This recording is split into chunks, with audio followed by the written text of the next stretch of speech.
Welcome back to Retirement News Online from our beautiful studios here in Scottsdale, Arizona. Now, retirement isn't just about stopping work, which is, I guess, intuitively what most people think about. It's about creating the freedom to live life on your own terms without worrying about money. It's the transition from accumulating assets to turning those assets into reliable income that can last the rest of your life, which isn't always easy without a professional helping you, which is why we have Richard Ngin, founder of Foundation Asset in Los Angeles, California. So, Richard, when people think about retirement, what do they often misunderstand or overlook the most? I would say it's income.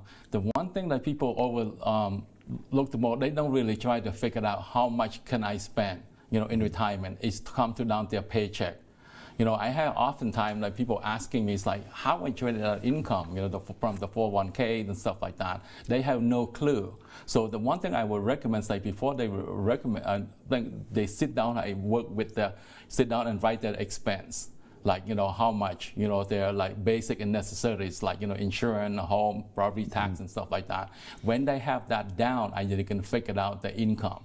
That is the first and foremost that like people have to, to do, try to figure out the income is most important than anything else, which a lot of advisors don't really tell you. Yeah, they're sort of working on accumulation a lot of times too, which is great. We got to get there first, but so let's talk about sort of the emotional side of retirement planning. So you have people who have this idea of what their lifestyle is going to look like, and then they start working with you and you kind of develop an income plan. But how do you help them, not just financially, but lifestyle-wise? The lifestyle, that's really good question about that. First of all, they have to look at like how I'm going to spend my days, timing. They turn 65 today. They have about 8,000 days until 85. Each day they have to find some time, their hobby, with the grandkid, enjoy travels and stuff like that. And what is the true happiness with them? You have to think from inside the heart. It's not so much about the money. It is about like what is make them happy, the true happiness and stuff like that. It's like some people think about like I buy a new car, buy a new home. That's excitement, but those things doesn't last. No.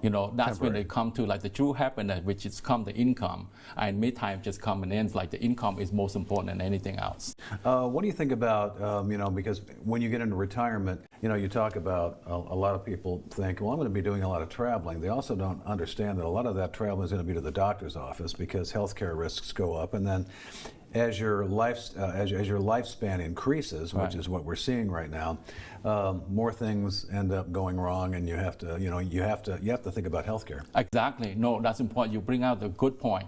First thing, that's what another thing people misunderstand. They don't really have a clue. The healthcare cost is rising right now. The long-term care cost, the tax, and the inflation, and that's most important. That's the thing it can help, and people don't really think planning for that. For somebody like when they come in and they talk to you and they feel like they're sort of behind, at the time of this interview, we've got a lot of global unrest.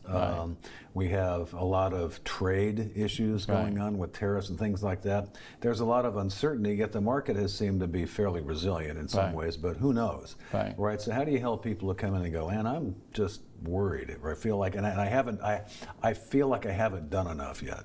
So for that, I would recommend like people just say, a lot of people think about, I'm not there, but they don't have to put a lot of money to invest and stuff like that. I would like start small investment, and just put an each sign on the side, just start invest something like, open fidelity if they're younger than age 65, like ETF, you can buy ETF on the side, that ETF, and you can put like a couple $100 a month to start with, and eventually you can grow them bigger and stuff like that, which is less fees, something like that. That's what I would recommend that people do. And especially, one thing, and people don't take advantage on the Roth IRA.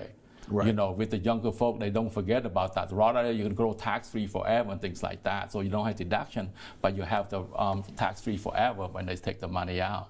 Yeah, and then finally, too, for those people who were sort of getting close to retirement, they go, man, we haven't saved enough. They're probably not aware that in some cases, and in many cases, they might have enough if they plan correctly. Correct. That's what I just mentioned you earlier sometimes, just like, you can take planning. People don't plan to fail, they just simply fail to plan. And it's my job to help you planning that route. You have to work with certain advisors to help you those planning for you to get there. You can't just like, hey, I'm retired, where's all my income? You shouldn't get there, it takes planning. Richard, thank you so much. Thank you for having me. Richard Ngin in Los Angeles, California. Look him up. He's an income specialist, that's for sure. This is Retirement News Online. Thanks for watching.